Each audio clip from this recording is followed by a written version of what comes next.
Muchas gracias a todos por venir esta tarde en esta festividad del Teatro Juan Luz del Coto, en la cual vamos a tener dos partes en esta celebración de la festividad del Coto. Por un lado, la presentación de dos libros de profesores del Instituto Teológico, el profesor franciscano Luis Oviedo Porrón, de la propuesta cristiana, y del profesor Antonio Martínez Riquelme, sacerdote de la diócesis de Cartagena y profesor nuestro, un concilio para la Iglesia Universal del Vaticano II de la diócesis de Cartagena en la región de Murcia. Unas palabras para introducir la festividad del Teatro Juan Luz Coto. Esa será la primera parte. La segunda parte vamos a iniciar algo que el Instituto Teológico va a ser importante, como es una cátedra de formación cardenal Henry Newman, y la presentaremos después de la presentación de los libros. Tenemos la suerte de poder contar hoy con nosotros de Catalina Martina. Los míos de los nombres por los que me conocéis que sabéis que soy un artista, entonces no hay ningún problema. Martina el otro día casi a uno que se llamaban Antonio y María, y los llamé Eustaquio y se quedaron tranquilos. Martina, bienvenida al Instituto Teológico. Y lo primero que hacemos, por lo tanto, es presentar en esta fiesta al Beato Juan Luz del Coto, porque los que somos del Instituto lo conocemos, pero todos los que sois alumnos de la beca y que hoy nos acompañáis en este acto, pues posiblemente sea la primera vez que vais a hablar del Beato Juan Luz del Coto. Entonces, una breve pincelada de lo que es. El Beato Juan Luz del Coto es franciscano, conoce a los frailes menores como resultado de verlos en su pueblo, en Dux, en un pueblo de Escocia, y sobre todo el que un tío suyo fuese franciscano, lo cual facilitó el que los padres lo dejasen ir con ellos y estudiar y formarse dentro de los estudios franciscanos. Cuando hablamos de estudios no estamos hablando de que estudiara teología tal y como la hacemos nosotros, sino los centros de formación que tenían la orden en las diversas provincias, en las diversas entidades franciscanas. Tras su amplia formación filosófica y teológica, destacar que insistió una vez ordenado sacerdote en la necesidad de una plena formación de los sacerdotes, siguiendo al santo de Asís en su respeto a los sacerdotes por darnos el cuerpo de Cristo. De ahí su empeño en que debían estar bien formados debido a la gran tarea que debía llevar a cabo. Cada año 1303 se enseña en Cambridge, Oxford y París, donde debe abandonarlo tras apoyar a Bonifacio VIII, Papa, frente al rey Felipe el Hermoso, mostrándose nuevamente como buen hijo de San Francisco que siempre respetó al Papa. La muerte de Juan Luz del Coto acaece un 8 de noviembre de 1508, murió, dice su necrologio, en el convento de Colonia, Fray Luz del Coto, un doctor insigne de la Santa Teología. Señalar para darnos cuenta de cómo es la teología de Luz del Coto, que a diferencia de Boecio, y digo Boecio porque es al que dirige, al que sigue Santo Tomás de Aquino, y ahí está la gran diferencia entre la teología de Coto y la teología de Santo Tomás. Y es que la persona, decía Boecio, la persona es un acontecimiento absoluto, no meramente relacional, sino que es principalmente relacional. Esto lo dice Escolto. La persona no es solamente razón, sino que es relación entre personas, lo cual nos debe llevar a considerar que la persona no es algo aislado del resto del mundo, sino precisamente debe tener en cuenta lo que le rodea, pero desde una independencia absoluta. No confundamos plano ni que todos somos iguales y más, cada uno somos distintos, y eso nos lleva a la búsqueda de una dignidad de cada una de las personas. Antes del pecado, afirma Luz del Coto que la paz se mantendría mediante un régimen comunitario de los bienes materiales. Después del pecado original se ha hecho necesaria la división de los bienes con el derecho a la propiedad privada precisamente para conservar la paz. Ahora bien, el pecado original, según él, no dejó a la humanidad con una incapacidad moral, solo superable mediante reglamentos impuestos desde fuera por autoridad divina positiva. Con esto nos hace entrar directamente en la realidad escueta del amor de Dios, el amor que es un amor sin condicionamientos, que no es egoísta. Es el único garante para una humanidad que solo desde el corazón de cada hombre, poseído de tal amor, podría realizar la justicia, la auténtica justicia, la paz y la libertad. Por tanto, hoy que celebramos a Luz del Coto en este día, para alumnos y profesores y amigos de este centro de estudios teológicos, no estamos sin hablar de una obligación a la meditación y a la reflexión de la teología, la moral y el derecho, sino que debemos no solo estudiar teología, sino hacer teología franciscana, que no es sino la teología de la Iglesia, para la Iglesia y el bien de nuestra sociedad. Pues este es el coto que, como veis, tiene mucho que ver con los dos libros que vamos a presentar esta tarde y con la apertura de la cátedra del cardenal Henry Newman. El primer libro del que vamos a hablar esta tarde es el que ha escrito el profesor Luis Oviedo Corrón, franciscano, como veis, profesor de este instituto y de la Pontificia, la Facultad de Teología de la Pontificia Universidad Antoniana de Roma. El libro La credibilidad de la propuesta cristiana, que lo tenéis ahí en la pantalla, bien grande, bien hermoso. Y lo más importante es, en este libro, dentro de la investigación que el profesor Luis Oviedo lleva a cabo, es el análisis de la fe que él hace dentro de una sociedad secularizada. Para eso es importante el análisis, el estudio que él hace de la situación, tanto actual y de la pasada, ¿no? Que nos lleva a ver cómo tenemos que ir avanzando en la vivencia de nuestra fe. Y, sobre todo, en dar y buscar argumentos que sean válidos hoy en día a la sociedad, a los jóvenes de hoy, a las personas de nuestra sociedad, de nuestro mundo, esos argumentos de la fe, cómo se pueden llegar. En definitiva, nos podemos plantear una doble pregunta que nos dará respuesta en la presentación de libro, que si no, no lo hará por pasar, si esto era así.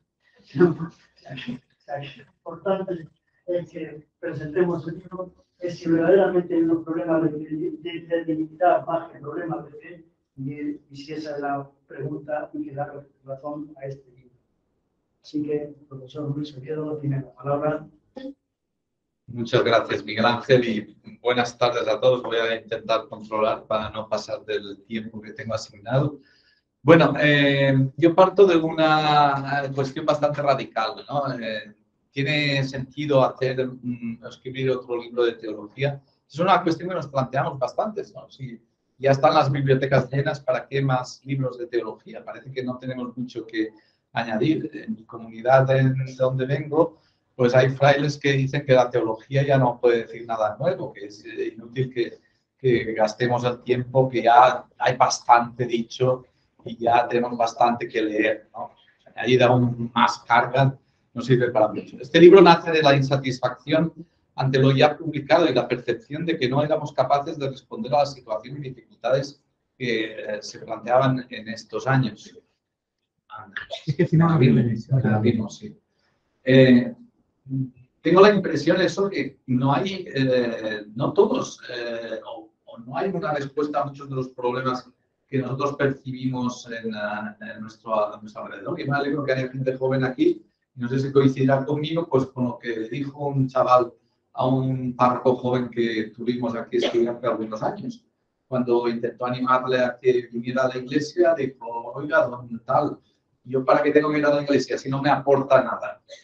Te aporta nada a la iglesia, ni la fe, ni la oración, porque es verdad, ¿para qué tienes que ir a la iglesia? Perder el tiempo allí, si ni siquiera puedo ligar, pues no tiene ningún sentido, ¿no? Y a mí me da la impresión que la teología no era capaz de entrar en esa cuestión, en el núcleo de eso. ¿Sirve o no sirve la fe cristiana?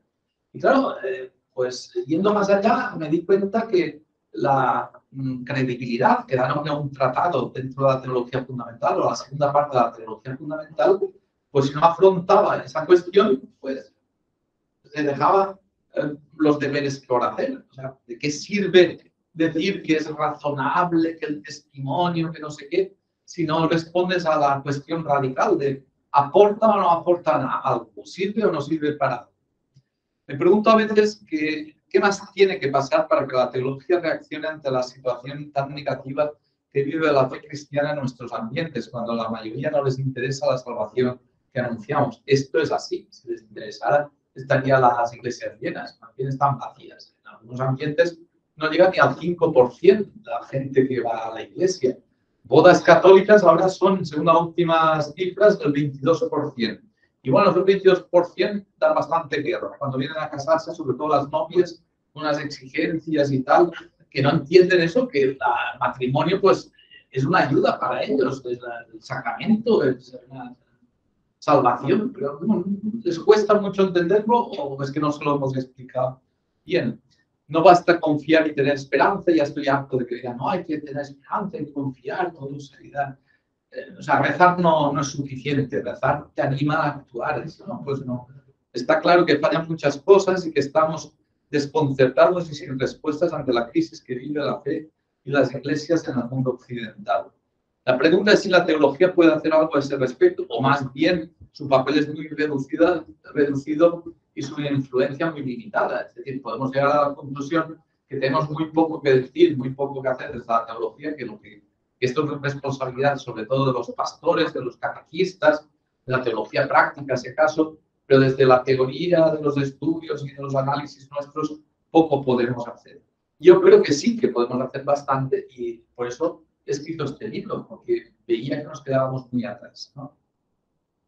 Intento desarrollar una teología que pueda afrontar mejor esos retos señalados. Espero que puedan convenceros. Primero, una mayor atención al propio ambiente, a la gente y a su sensibilidad. Una teología que desarrolla más empatía y aprende a ponerse en el lugar de los otros.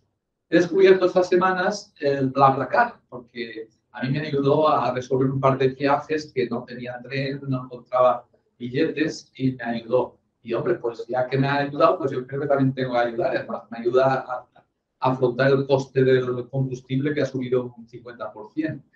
Y bueno, pues recojo jóvenes entre aquí y mi pueblo, ¿no? Y de cuenta. Y es muy útil porque, bueno, yo me presento, soy un sacerdote franciscano, tal, no suelo ir por el hábito para no darles un susto. Ya me preguntaron en Suecia la semana pasada que si era un vestido de Halloween o qué. No os confundáis, que soy un monje católico, no, un monje, ¿vale? Y lo que es interesante es que cuando tú escuchas a estas personas y te pones en su lugar, en su sensibilidad, e intentas comprender de qué van, pues comprendes también la distancia o la dificultad que tienen para acceder a la fe, para comprender la fe. Ya digo que una teología que no se ponga en esa actitud de escucha y de empatía respecto de los que les cuesta creer, pues es muy difícil que pueda cumplir su misión de dar respuestas acertadas a estos retos que tenemos planteados. Segundo, una mayor atención a los datos, la realidad empírica y menos a la especulación o a la interpretación de textos del pasado. Esto también es una novedad absoluta y lo veréis en el libro, que una cosa que intento es dar datos más que argumentos. Bueno, hay datos que te dicen que la fe cristiana ayuda a vivir mejor, que la fe cristiana ayuda a superar momentos difíciles en la vida, que la fe cristiana ayuda a mantener la estabilidad de las familias, a mejorar las relaciones entre padres e hijos, bueno, ayudan muchas cosas, pero si no tenemos datos concretos, y estos últimos años se han publicado muchísimos estudios en ese sentido, lo que pasa es que la teología estaba en otra cosa y nos ha enterado de todo este caudal, pero si no los utilizamos y los exponemos, pues es difícil que podamos convencer sobre la utilidad de la fe, ¿no? Después, una recuperación de la voluntad apologética, de dar razón de nuestra esperanza. Es decir, ¿sirve o no sirve la fe? ¿Por qué esperamos? ¿Por qué confesamos? La apologética se ha perdido, la dimensión apologética. Yo soy de la teología fundamental que nos olvidamos de la apologética. Eso era una cosa del pasado. Y yo creo que no nos debería dar reparo ni vergüenza reivindicar la dimensión apologética de la teología. Ojalá. Una voluntad de diálogo con la cultura y sobre todo con las ciencias, que se convierte en un nuevo lugar teológico. La mayoría de la teología esquiva las ciencias, no están cómodos con las ciencias, no les gusta, ¿no? Y aprender a dialogar con las ciencias y jugar el mismo juego que juegan ellas no es sencillo, pero es divertido. Al final te acostumbras y puedes jugar incluso con ventaja. Yo creo que tenemos bastantes piezas buenas y podemos jugar un juego de fantasía a lo brasileño y dar lecciones incluso a los científicos. Pero para eso hay que jugar en su terreno. O sea, tú no puedes jugar al fútbol en una cancha de baloncesto. Si tienes que jugar al fútbol, tienes que jugar con las normas del fútbol y si vas a dialogar con la ciencia, pues tienes que acostumbrarte al lenguaje, al ambiente, al estilo de los científicos. Después, una conciencia más falible, capaz de reconocer los propios errores y de aprender de ellos para corregirnos. Es una cosa que se aprende mucho cuando uno dialoga con la ciencia. pues que eres consciente de que la ciencia es falible, que lo tuyo también puede fallar, fallará seguramente, y por tanto estar atento a lo que falla para intentar corregir y mejorar. ¿Qué podemos encontrar en este libro? ¿Por qué sería bueno comprarlo por 20 euros? Pues bueno, aparte de que es un rollo teológico y tal, pues los que nos interesa el tema, ciertamente no podemos resolver todos los graves problemas que vive la fe y la Iglesia, pero al menos podemos dar algunos pasos y ofrecer pistas. Esto es lo que intento en buena parte de este libro. Algunas pistas sí que son positivas e interesantes, no han sido demasiado exploradas y sería bueno explorarlas. Después, en primer lugar, este libro intenta aclarar cuáles son las condiciones que determinan en nuestros días la credibilidad de cualquier idea o modelo de vida. Y la principal es la utilidad. No nos engañemos. Si una persona no ve la utilidad de la fe, ya le puedes dar argumentos, historias, pero esto es útil, ¿sirve o no sirve? Hombre, depende, según, no sé qué. ¿Pero sirve, me ayuda o no me ayuda? Pues sí, sí que sirve. ¿Y cómo? ¿En qué sentido? Si no afrontamos la credibilidad desde el argumento de utilidad, es muy difícil que convenzamos pues, a esta gente joven que está aquí, que la mayoría pasan completamente del rol de la Iglesia. En fin. Muchos alejan de hacer porque no les aporta nada, ya lo he dicho. En conexión con este análisis, ofrece otro sobre cómo hemos llegado hasta la situación actual, lo que decía Miguel Ángel, de un recorrido histórico en un capítulo, y sobre cómo las personas suelen decidir sobre el estilo de vida que más les conviene o les interesa. Me interesa vivir como cristiano, vivir pasándomelo bien y sin ir a la iglesia para nada, porque pues hay estudios que muestran cómo se deciden esos estilos de vida. Y de nuevo, pues la decisión racional sobre lo que gano y lo que pierdo, o lo que gano y lo que me cuesta, pues influye bastante, aparte de otros criterios que son importantes. La fe es menos percibida como un conjunto de creencias y más como un estilo de vida, y como tal, pues hay que aprender o saber cómo ese estilo de vida puede vivirse mejor o puede convencer a la gente de nuestro tiempo. Las creencias juegan un papel muy relativo. O sea, lo que cuenta es si esas creencias animan un tipo de vida, un modelo de vida que sea interesante para mí o que me anime a vivir una vida más plena, mejor. Después, lo siguiente que podemos encontrar. El núcleo del libro plantea a partir de estudios y muchos datos publicados las ventajas que puede ofrecer la fe cristiana a las personas de nuestro tiempo. La fe es útil en varios sentidos. La primera, favorece una experiencia grandiosa, gozosa, espectacular. Es decir, la experiencia de creer, la experiencia de fe en sí misma, sin que tenga que ver necesariamente con otras cosas, ya es en sí un enriquecimiento, ya es en sí una cosa preciosa, sobre todo si se celebra bien, si se vive bien, si se cultiva. Segundo, ayuda a afrontar crisis y dificultades, lo que se llama religious coping. Aquí hay algunos colegas nuestros con los que formamos un equipo que nos dedicamos desde hace años precisamente a estudiar esto, en qué medida la fe cristiana ayuda sobre todo a preadolescentes y adolescentes a afrontar, jóvenes, a afrontar dificultades, a superar crisis, a crecer mejor, a ir más allá de sus propias limitaciones. Y, bueno, sabéis que la adolescencia es un momento difícil y estos estudios demuestran que si tienes la asistencia o los recursos religiosos, se atraviesa mejor esa etapa o se crece mejor, se madura mejor. Ayuda a contribuir al bienestar personal y a dar calidad a nuestras relaciones. Esto os puede sorprender, pero se está publicando estos últimos años bastantes estudios sobre religion and well-being en inglés, o religión y calidad de vida, religión y bienestar, religión y salud, religión y todo. Bueno, esto no es un club de bienestar, un wellness center, ¿no? O un sitio donde te dan masajes para estar a gusto.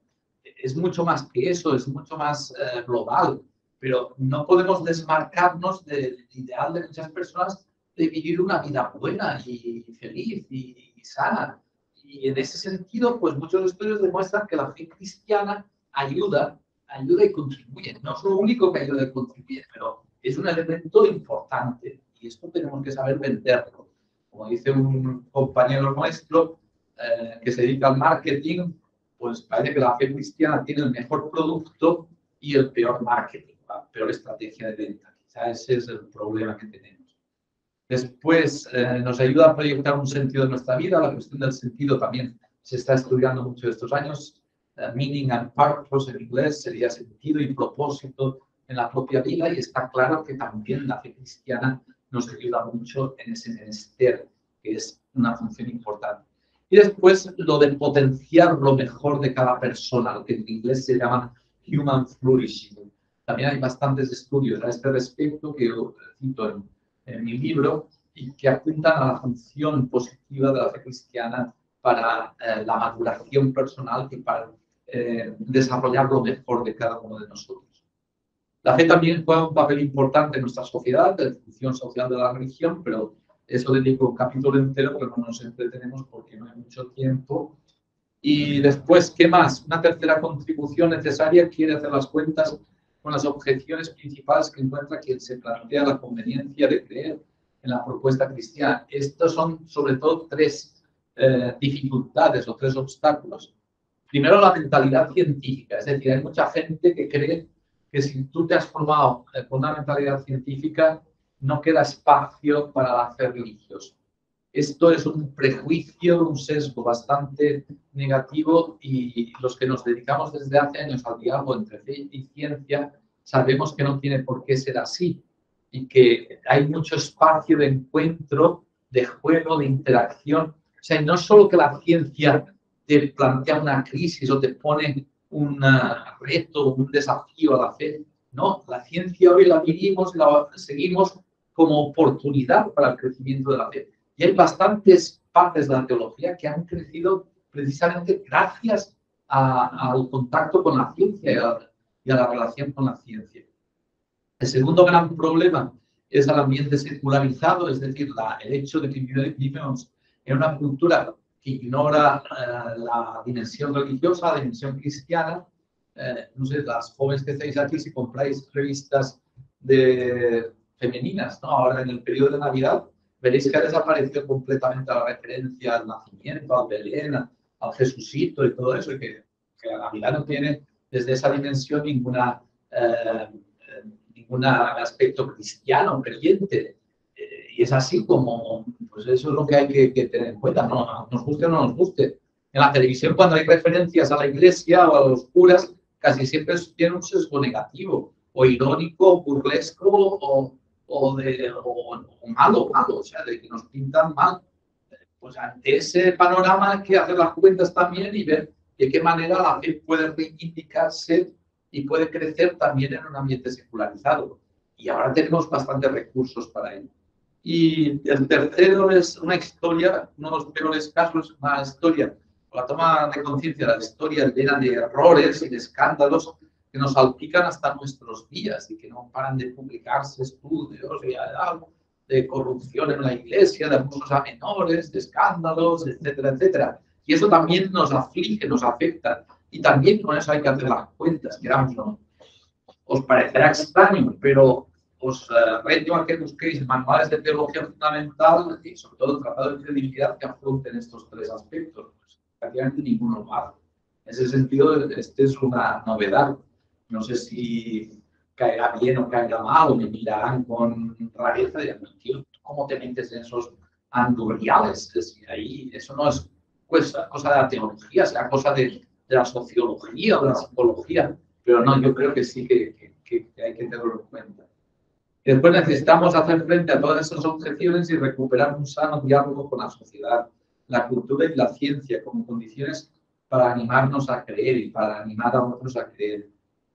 Son otras reglas de juego. El último apunte es que no podemos seguir haciendo teología de espaldas a la realidad social y cultural. Eso es la primera lección que tenemos que aprender. No podemos ignorar ese ambiente, no podemos pensar que seguimos jugando con las reglas de hace 50 años. Que me disculpe, don Antonio, pero tampoco con las reglas del tiempo del concilio. O sea, han cambiado bastante después de 60 años las reglas del diálogo cultural y científico y todo. No sé si estará de acuerdo o no, pero con 60 años cambian muchas cosas, ¿no? Cambian en 10 años, imagínense, en 60 años. Y por tanto, tenemos que ser conscientes de eso y por tanto hay que hacer otro tipo de ejercicio y de reflexión teológica ante los tiempos y los retos nuevos.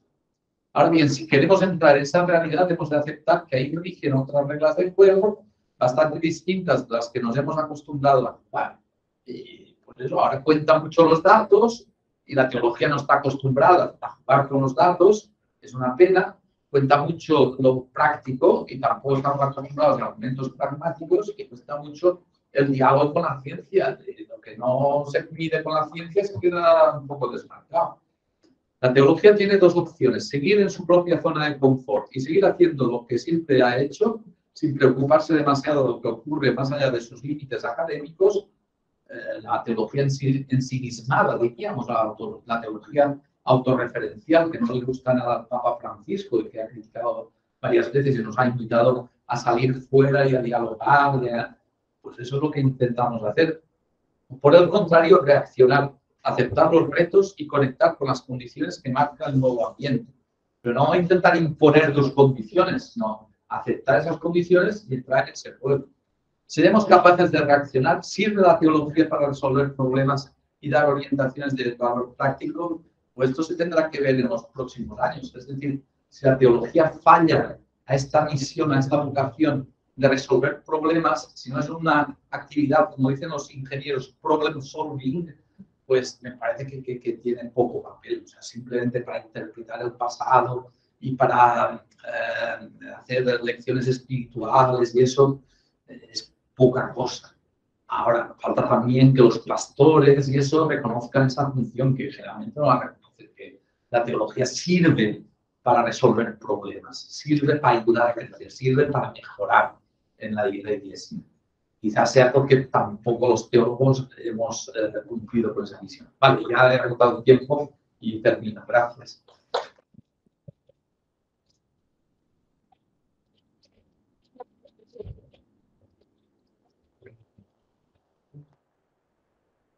Agradezco al profesor Soñero la presentación de su libro, que es muy interesante hablar de leerlo, y sobre todo que haya sido capaz de referirse al tiempo que, conociéndolo, pues eso siempre es un avance en el estudio de la teología.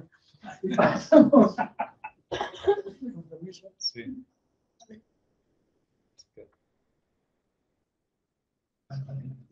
Bien.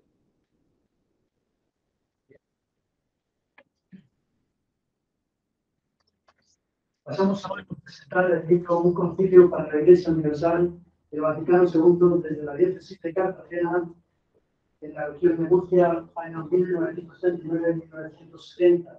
Es un libro editado por la editorial Espigas, de la publicación dentro del Instituto Teológico de Murcia, en colaboración con el Centro de Estudios Teológicos San Fulgencio de la diócesis de Cartagena.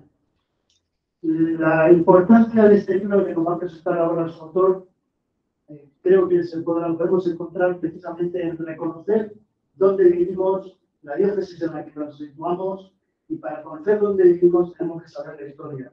Por eso, este libro nos introduce en esos planteamientos de lo que es la diócesis. No es lo suficientemente gordo para que se pueda. Es que el profesor Antonio Martínez Riquelme, antes de este libro del concilio, hizo otros 2 volúmenes sobre el concilio Vaticano II, y eso doy fe de que se apoya a su. Como buen sacerdote de la diócesis, habla en este libro de la pastoral, tanto la previa al concilio Vaticano II como la post-Vaticano II, la importancia del Papa Pablo VI en el desarrollo del concilio Vaticano II, y sobre todo los frutos que el Espíritu ha dado a la diócesis de Cartagena, y esperamos que siga dando. Doy la palabra al profesor Antonio Martínez.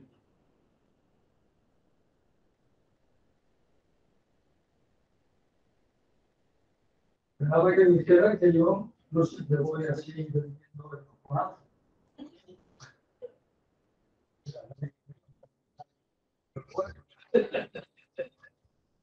Es que se han acordado los grandes de Catarata precisamente cuando yo estaba comprometido a venir de pasar de aquí. Con 80 años se han acordado los médicos son así. Y que te descansen.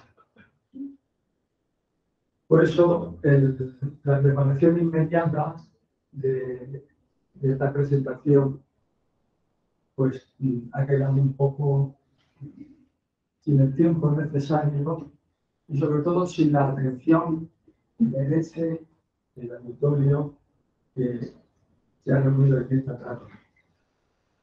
Espero vuestra comprensión y que la insuficiencia de para lograr se complemente, pues, si es posible, con algunas preguntas espontáneas que surjan en este acto, con el fin de clarificar el contenido y, ante todo, la oportunidad del libro que presentamos. Como estaba hablando el padre Oviedo y hecho alusión al concilio, me he acordado del discurso del Papa Bueno, que ya nombramos como San Juan XXIII, al inicio del concilio, en la obra madre de la Iglesia.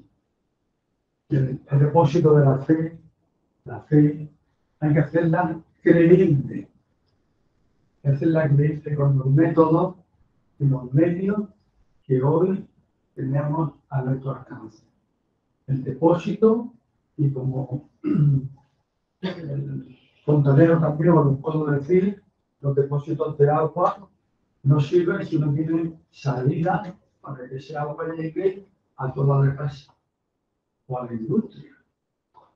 El depósito de la fe, si no se transmite, dice el padre Pedro que tenemos el mejor contenido, pero el peor marketing. Y es verdad.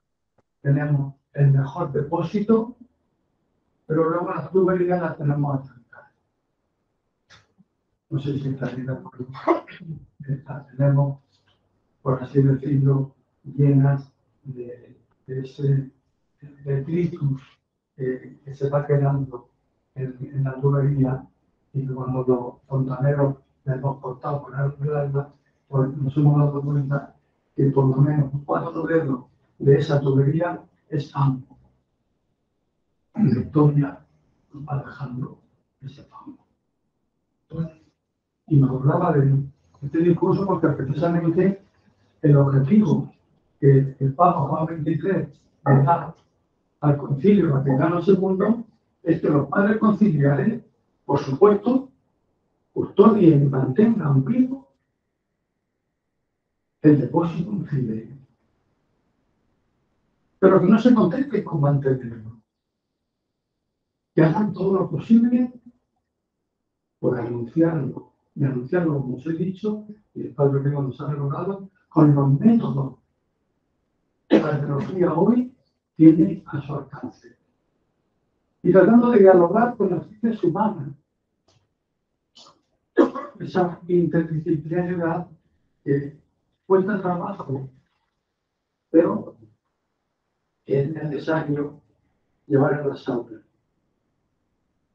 Un profesor emérito y muy buena persona en aquellos años en el que estudiábamos la teología, a la misma vez que se estaba celebrando el Concilio Vaticano II, con los alumnos, con la impertinencia propia que nosotros tenemos, decíamos, con fulano, eso no prueba, ese argumento no sirve.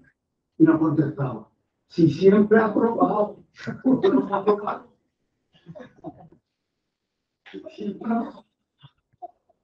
Nos ha dado cuenta que nos explicaba la teología con unas cuartillas amarillas que habían perdido el color blanco del uso de los años. Hoy día eso no se puede hacer. Y para eso el Papa Juan XXIII acogió esa inspiración que él dice que le vino de lo alto, pues para anunciar la preparación y la celebración del concilio. Lo primero que quiero compartir con vosotros es mi agradecimiento por vuestra presencia, junto con la alegría de ver esta obra sobre el Vaticano II, que a algunos les puede parecer algo pasado de moda o inapropiado para el momento actual. Todavía anda con eso del concilio, este piropo y otros piropos parecidos yo esté expulsado varias veces. Todavía anda como si fuera cosa mía, como si fuera una manía. Todavía anda con eso del conflicto. Es decir, también que ha habido muchos que me han apoyado y me han apoyado y me han animado y me han estimulado aquí en el Centro Teológico de Murcia, el compañero sacerdote y personas de las parroquias que yo conozco, pues cuando se han enterado que me he metido otra vez en un berenjenal, porque claro, la curiosidad propia de los hombres, y cuando uno termina aquel volumen o dos volúmenes, pues entonces te surge la pregunta, y oye, y todo esto que se celebró en Roma, ¿cómo llegó aquí? Una pregunta que te surge espontánea y rápida, pero luego contestarla te lleva 7 años de investigación callada y sudorosa, porque era prácticamente en meses de verano, cuando le dedicaban a tiempo a la investigación, para responder cómo llegó el concilio a la diócesis de Cartagena. ¿Por qué canales? ¿Cuáles fueron los medios para que el pueblo de Dios vibrara? Como de hecho, vibraba y vibrábamos todos con lo que se hacía en Roma.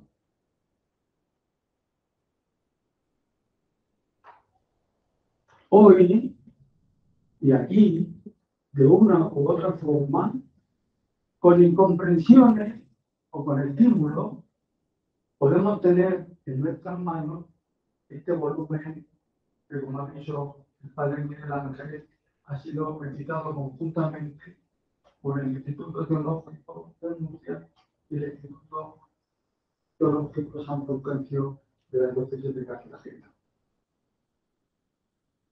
Esta iglesia local que acoge el concilio para la Iglesia Universal. Con la palabra expuesta. Y acá el 25 de enero del año 59, en la Basílica de San Juan de Letrán, que a los cardenales que había allí los dejó atónitos. No se lo esperaba a nadie, ni siquiera se lo esperaban los observadores romanos. Que todo lo que les faltaba lo bautizaban con caracteres enormes y el anuncio de un concilio para la Iglesia Universal pasó prácticamente desapercibido con el mismo tipo de letras pequeñas de la crónica sobre la reunión del Papa tuvo en la Basílica de Letrán para rezar por la unión de los cristianos. Un libro, por tanto, que nos presenta, responde a esta pregunta, a esta curiosidad, podemos decir, de cómo la prensa regional, ¿verdad?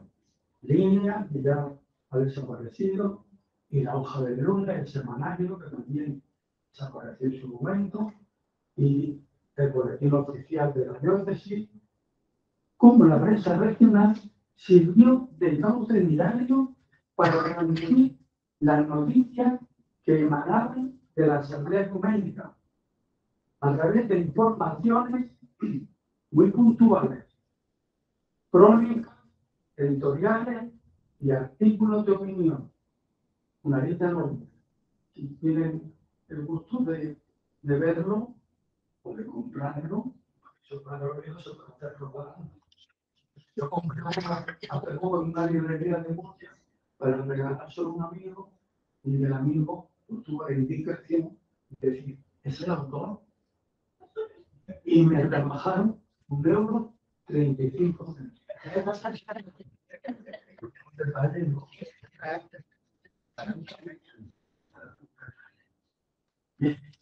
Pues si tienen el gusto de verlo por dentro, no solo por fuera, porque era la inmensidad de información con todos los géneros literarios que tiene la prensa para hablar y hablarnos entonces. Y este libro intento también que sea para hablarnos hoy, pero que es el Concilio Vaticano II y lo que supuso cada día en nuestras parroquias, en nuestras reuniones, pues abrir la prensa y leer, a veces con los ojos muy grandes, las noticias que nos llegan. Es posible que a lo mejor llame a una mujer o a una mujer al aula conciliar. Es posible. Gran noticia de primera página. Luego, más grande todavía, hay en el aula conciliar 4 mujeres religiosas y seculares, una española, que participan poniendo, pero por supuesto, porque San Pablo se ha cuidado. Pero correspondiente, el autor riguroso, etcétera, etcétera. Ahí tienen la prensa, pues si quieren verlo, pues ven la foto también. Esas noticias llegaban a nuestras reuniones cada día y mantenían vivo el interés por esta gran sorpresa del espíritu y por el trabajo de los padres conciliares que con sus debates y decisiones respondían atentos a las nociones del espíritu. No olvidemos que comenzaba siempre la congregación general cada día rezando, celebrando la misa y recitando la oración de San Isidoro, que también es español, que decidió para los concilios de Toque. Era un acto religioso. Luego se trataba en sus disputas teológicas y en sus distintas maneras de ver las cosas. Pero la unión que da el espíritu la mantuvieron cada día. No podría ser de otra manera. Basta consultar el índice del libro para detectar y comprobar la riqueza de la temática conciliar, la autenticidad de la información que llegaba al pueblo de Dios y sobre todo la constante implicación de todos, niños y mayores, durante el tiempo de la preparación y en los años de la celebración, mediante la oración y la ofrenda de sacrificio de modo muy especial de los enfermos. Una participación sencilla, callada y sumamente eficaz, por supuesto, desde la perspectiva de la fe y de la comunión eclesial. El concilio lo vivió y lo vivimos, lo que tuvimos en la suerte. Y aquí hay muchas personas contemporáneas a la celebración, lo que tuvimos la gracia de Dios de poder ser testigos directos de este acontecimiento especial. Las actividades organizadas en las parroquias de la diócesis son un claro testimonio de esta implicación reflejada en las noticias y crónicas de los corresponsales locales, cuyos titulares ponían de manifiesto los continuos actos públicos como Virginia, Via Crucis, Minerva, Rosarios de la Aurora, novenas al Espíritu Santo y misas de comunión, como la celebrada en la Plaza de Belluga el día de la apertura. Esto de misa de comunión a lo mejor a los más jóvenes puede sonar un poco raro, a los más mayores no. En la misa conmutaba el celebrante, los fieles o antes o después, pero no en la misa. Y muchas veces sin misa. Uno iba al sacerdote, después de estar la comunión, ahora mismo se pone el roquete y la comunión. Pero en los actos solemnes, por ejemplo, los que éramos aspirantes de la fe católica, pues cuando llegaba la fiesta importante, hacíamos misa de comunión, juzgado en la misa. Y eso era extraordinario. Pues bien, esa misa masiva de comunión se hizo en la Casa de Jesús, igual que se hizo en otros muchos pueblos. Además de campañas como el Día del Sufrimiento Cristiano, con la misa radiada para los enfermos, algo novedoso. Radiar la misa. Se hacía el seminario. Y luego se distribuía la comunión en sanatorios y hospitales, algo muy normal. Pues también la campaña de día de oración por el concilio, organizado por la Acción Católica, y presentado en la prensa con anuncios por palabra. Es pequeñita. Pues yo solamente dos siempre pequeñitos, yo sé que es un poco de tiempo. Podemos no, terminos.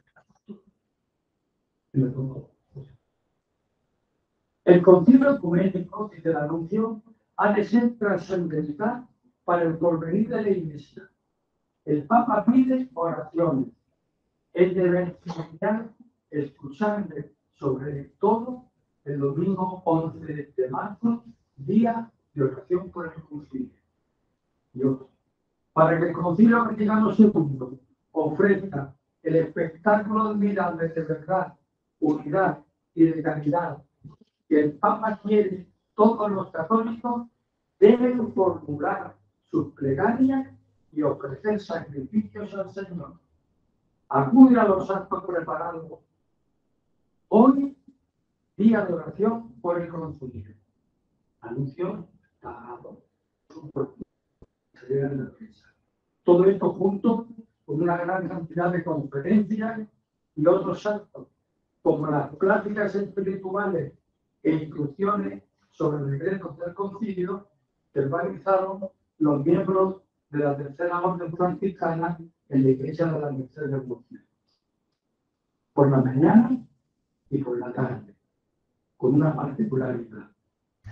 Los que asistían a veces podrían lograrse de las indulgencias del jubileo fundado por el Papa, dada al concluir el concilio. Una manera de impulsar la participación. Me queda algo, pero el tiempo es el tiempo.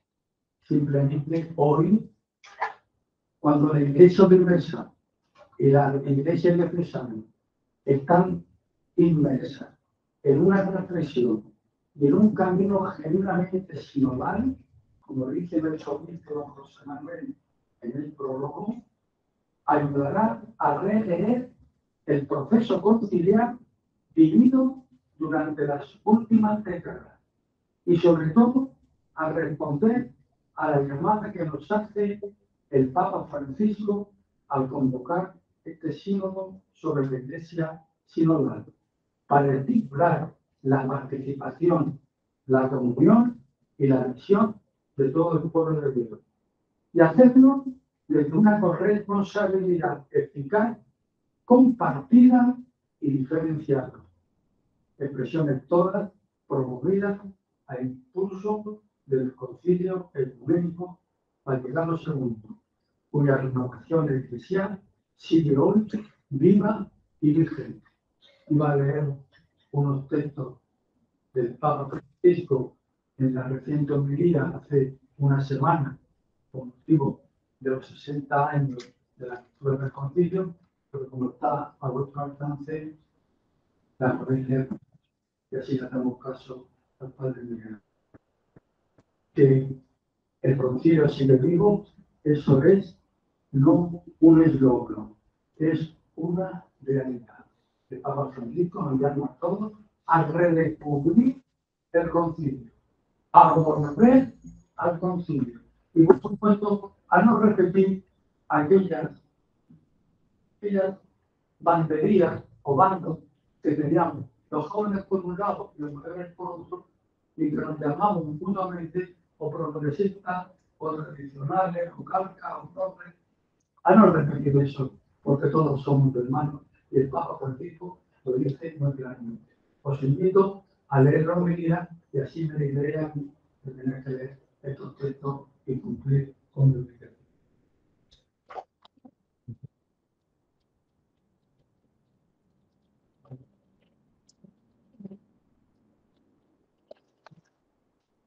Yo creo, dentro de mi forma de ser, no puede caber otra cosa, que si falta un milagro para que Luz el Coto sea santo, está esta tarde realizado, porque no solo me han hecho caso los dos ponentes, sino que se han limitado al tiempo que tenían. Mayor milagro que este no esperemos, y yo creo que esto es propio de la fiesta.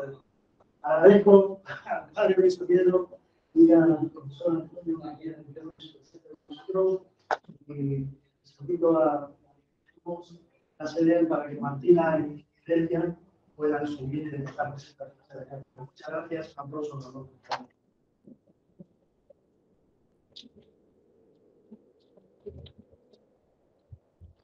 Como bien han dicho los profesores, tanto de 5 años abajo, seguro nos quiere poder recibir. Y siempre es bueno e interesante poder leerlos y aprender siempre, eso es importante.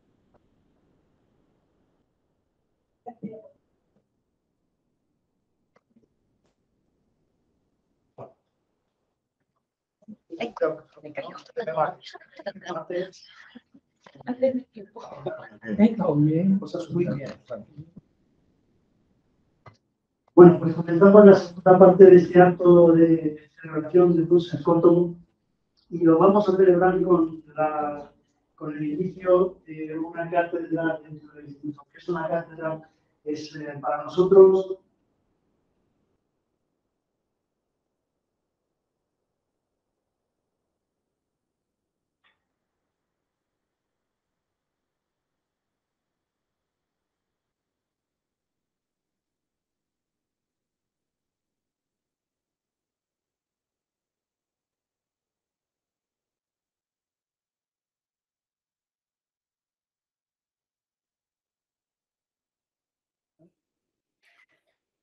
nosotros crear una cátedra en el Instituto Teológico es abrir puertas al crecimiento de la reflexión y el estudio del pensamiento teológico en aquellos elementos que no están reñidos con el pensamiento franciscano. Hemos presentado 2 libros esta tarde que nos hablan precisamente de lo que buscamos en una cátedra, que es el diálogo, es la relación y es el trabajo en conjunto de lo que debe ser la Iglesia. No solamente citando, ya que lo ha dicho el profesor Luis Oviedo, citando al entrenador del Burgos el pasado lunes, no es lo mismo jugar bien que jugar bonito. Para jugar bien hace falta equipo y el equipo es el que juega bien. Bonito juega uno solo. Lo bueno de estos 2 libros es que nos enseñan a jugar bien, a jugar siendo parte de la Iglesia. Y eso es lo que buscamos dentro de la cátedra Cardenal Henry Newman. Con el nombre de este cardenal nos debe llevar a la reflexión no solamente del diálogo ecuménico, sino el camino hacia la unidad en la catolicidad de la Iglesia. No podemos olvidar que la grandeza del cardenal fue descubrir cuál era su sitio en la vida de la Iglesia y que ayudó y ayuda a tantos anglicanos a descubrir el camino de la verdadera unidad. Desde el pensamiento franciscano y haciéndome eco de las palabras en esta misma sede que dijo el custodio de Tierra Santa, el padre Francesco Patton, es importante que veamos y nos esforcemos en el diálogo interreligioso, en el cual, evitando toda apariencia de relativismo, sí caminemos en unos valores comunes de toda religión, como es la libertad religiosa y el derecho a poder elevar nuestras oraciones hacia Dios en un mundo dividido y lleno de oscuridades. Una cátedra con el cardenal Henry Newman nos llevará a esforzarnos en un solo rebaño, un solo pastor, como nos dijo Jesús. Para ello avanzar en hechos concretos, como es el reconocer que somos corresponsables en ese camino y dedicar espacios para estudiar las causas esenciales de las diferencias, siempre con humildad y sencillez, para apuntar a la verdad, que solo puede ser una, que es la de volver a la pobreza evangélica, redescubrir la necesidad de una reevangelización desde dentro. El pueblo de Dios debe sentirse unido en la fe, esperanza y caridad. La fe nos lleva a un solo Dios, la esperanza nos hace esperar en un solo Dios y la caridad nos hace amar a un solo Dios. Cuando estas virtudes desaparecen, se relativizan o se pierden. Entonces la unidad se desvanece y desaparece. De ahí la necesidad de la reflexión, del estudio y de la necesidad de una cátedra para formarnos. En la época en que vivió el cardenal Newman representó la vida del espíritu contra las fuerzas que desestimaban la dignidad humana y el destino humano. Por eso, cualquiera que sean nuestras creencias y cualquiera que sea nuestra tradición, solo podemos agradecer al cardenal los dones arraigados en su fe católica que compartió con la sociedad en general. La diferencia como tal no debe ser temida. Newman no se ha dedicado solo a la Iglesia, sino también al mundo. Su influencia ha sido inmensa. Como teólogo, su trabajo en el desarrollo de la doctrina ha demostrado que nuestra comprensión de Dios puede crecer en el tiempo y ha tenido un profundo impacto en los pensadores posteriores. Como anglicano recondujo aquella iglesia a sus raíces católicas y como católico estaba dispuesto a aprender de la tradición anglicana, por ejemplo, en la promoción del papel de los laicos, que ahora para nosotros con el sínodo parece que es una novedad, ya el cardenal lo trabajó trayéndolo de la experiencia anglicana. Él dio a la Iglesia Católica una nueva confianza cuando se restableció en una tierra de la que había sido desarraigada. En la imagen de la armonía divina expresada tan elocuentemente por Newman, podemos ver cómo después de todo, cuando seguimos sincera y valientemente los diferentes caminos a los que nos llama nuestra conciencia, todas nuestras divisiones pueden conducir a una mayor comprensión y todos nuestros caminos pueden encontrar una casa común. Esto es lo que buscamos en una cátedra, en esta cátedra que hoy inauguramos, un punto de reflexión, de amistad y de encuentro de vida en la fe. Y ahora, para esta introducción, pues doy la palabra a Delia, que es doctora en teología y que es alumna nuestra, doctora, que hizo el doctorado con nosotros.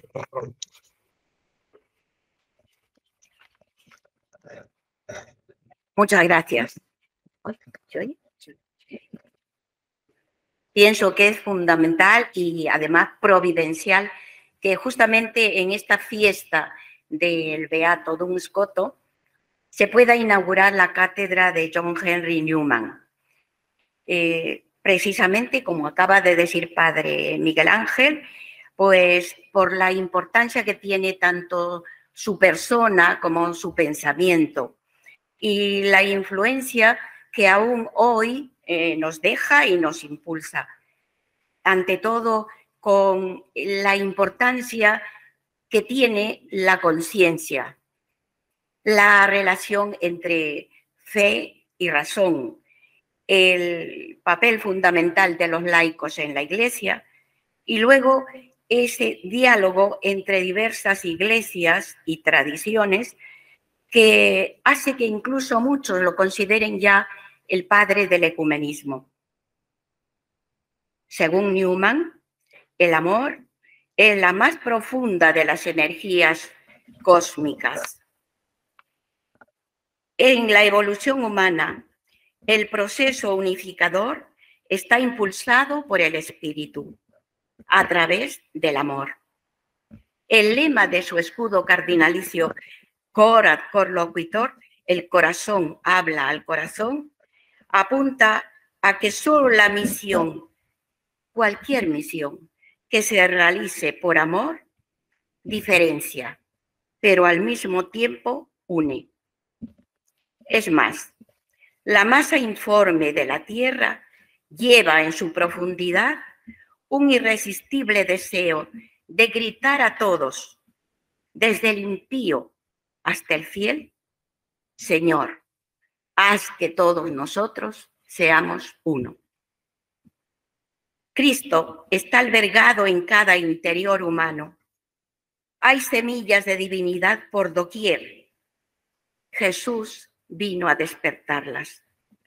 Y desde entonces estamos amaneciendo a pesar de nuestro adormecimiento. Como Teilhard de Chardin,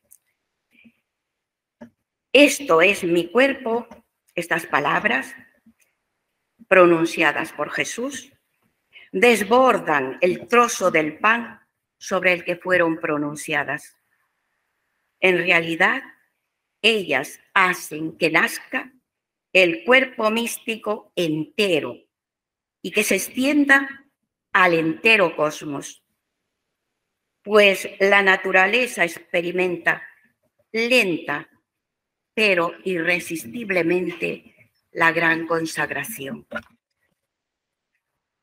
Y en este momento agradezco a todos los asistentes, en especial la presencia del representante, de la obra de John Henry Newman, nuestra Martina Capeans Ortega, que nos va a dirigir la palabra, pero junto con ella también al obispo anglicano, espero que haya llegado, Monseñor Carlos López Lozano, al delegado diocesano de nuestra diócesis, el padre José Boájar, al reverendo padre ortodoxo, me parece que ha tenido algún problema y no ha podido venir, padre Ovidius, el pastor de la Iglesia Evangélica Española de Cartagena, Abraham García, el pastor del Centro Cristiano de Murcia, Javier Castillo, el coordinador del Grupo Interreligioso de Murcia, Fernando Bermúdez, la representante de la tradición islámica, Sumaya, y Isabel, que es también de la comunidad Bahá'í. Y a todos vosotros, muchísimas gracias.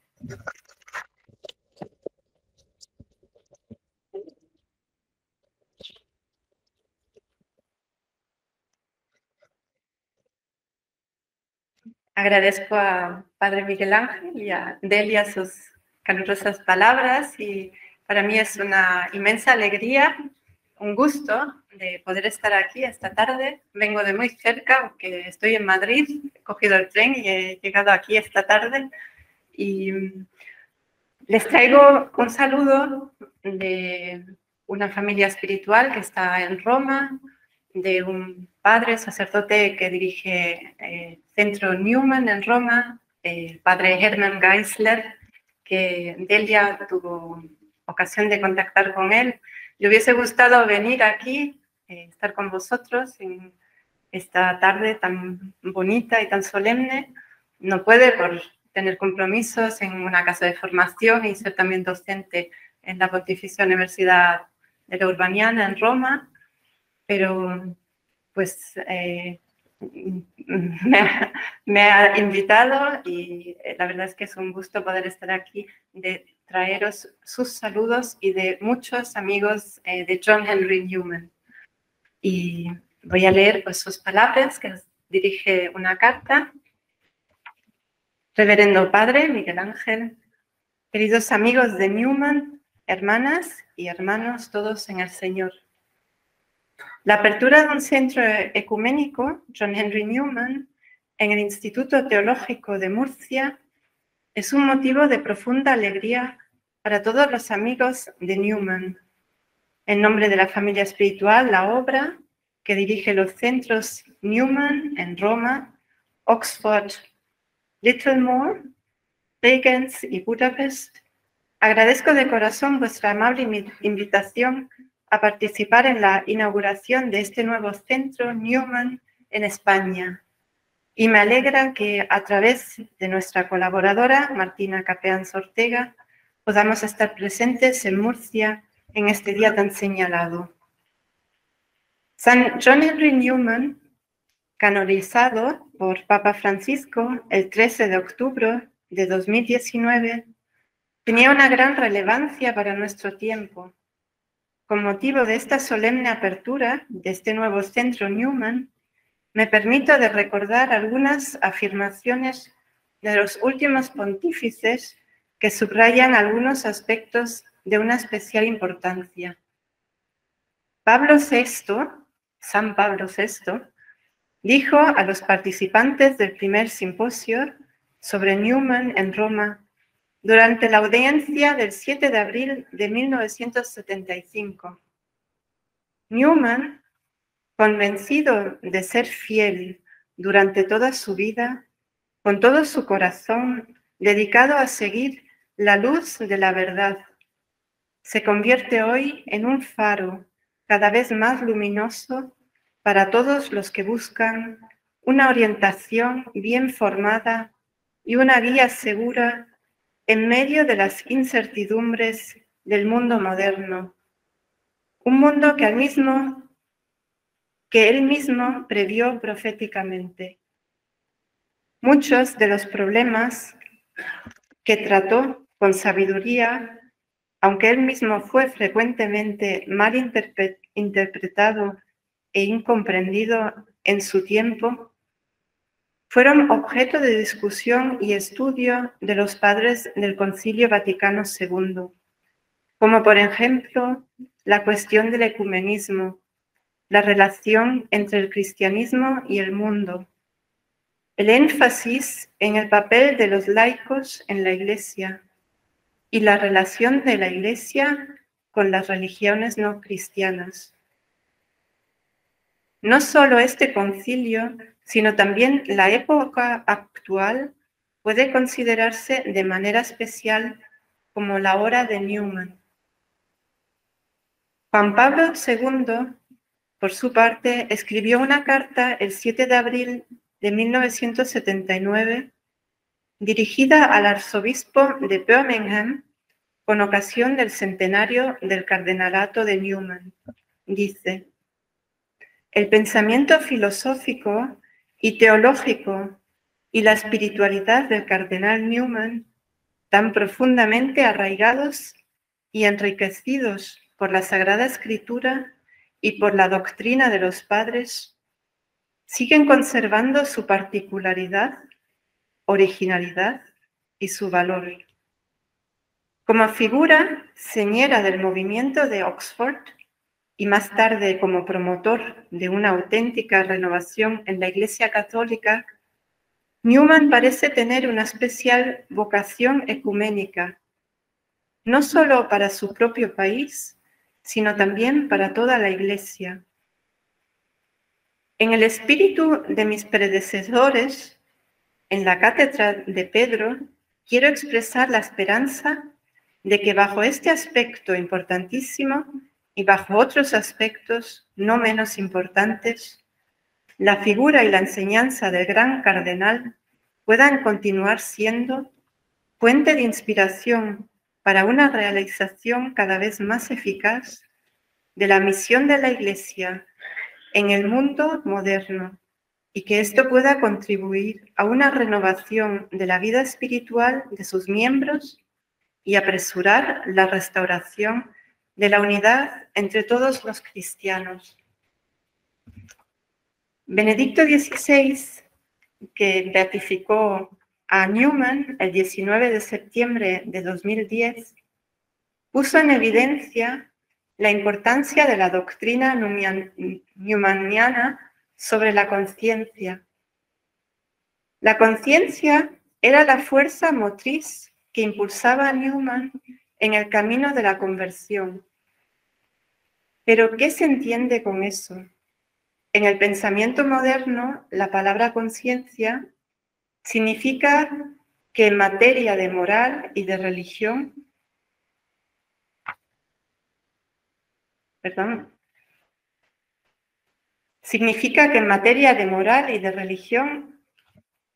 la dimensión subjetiva, el individuo constituye la última instancia de la decisión.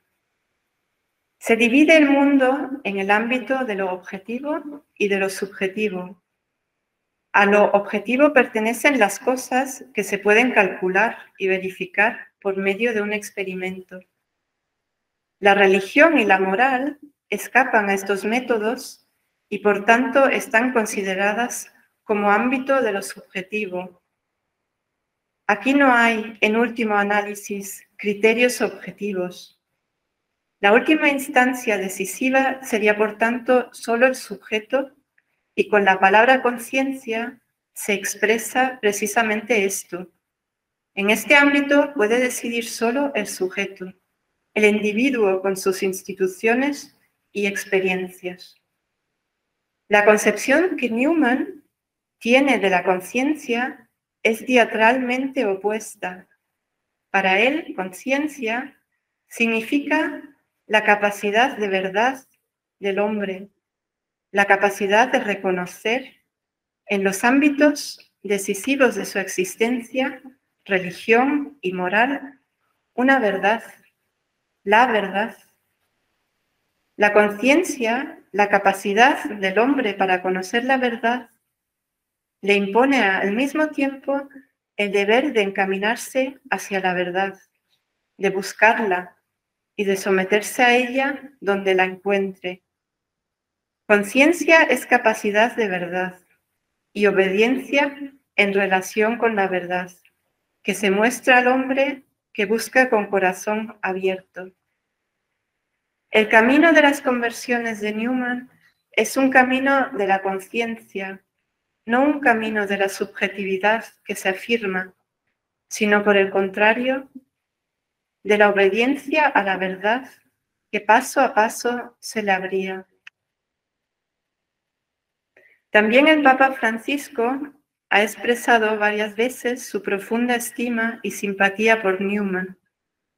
En su exhortación programática Evangelii Gaudium del 24 de noviembre de 2013, el Santo Padre, refiriéndose a las tentaciones de los agentes pastorales, cita una carta de Newman y dice: es cierto que en algunos lugares se produjo una desertificación, un desierto espiritual, fruto del proyecto de sociedades que quieren construirse sin Dios y que destruyen sus raíces cristianas. Allí el mundo cristiano se está haciendo estéril y se agota como una tierra sobreexplotada que se convierte en arena. En dicho pasaje, el romano pontífice habla con palabras de Newman de la esterilidad de una vida y actividad sin Dios, que lamentablemente a veces también se encuentra en algunos ámbitos de la Iglesia y de la comunidad cristiana. En cierto modo, nos recuerda que cuanto más unidos a Dios estamos, siguiendo su plan, más fruto daremos con nuestro trabajo. Con esta breve reflexión, en nombre de la familia espiritual La Obra y de sus centros Newman, quisiera expresarle a ustedes, Reverendo Padre, y a sus colaboradores y colaboradoras, y a todos los amigos de Newman en Murcia, nuestras felicitaciones por el nuevo centro ecuménico, deseándoles que tengan un buen trabajo y abundantes frutos espirituales para su misión teológica, eclesial y ecuménica. Con saludos fraternos, cor ad cor, en el espíritu de San John Henry Newman, su padre Hermann Geisler. Dentro de la carta, eres padre, en serio que venga la gente.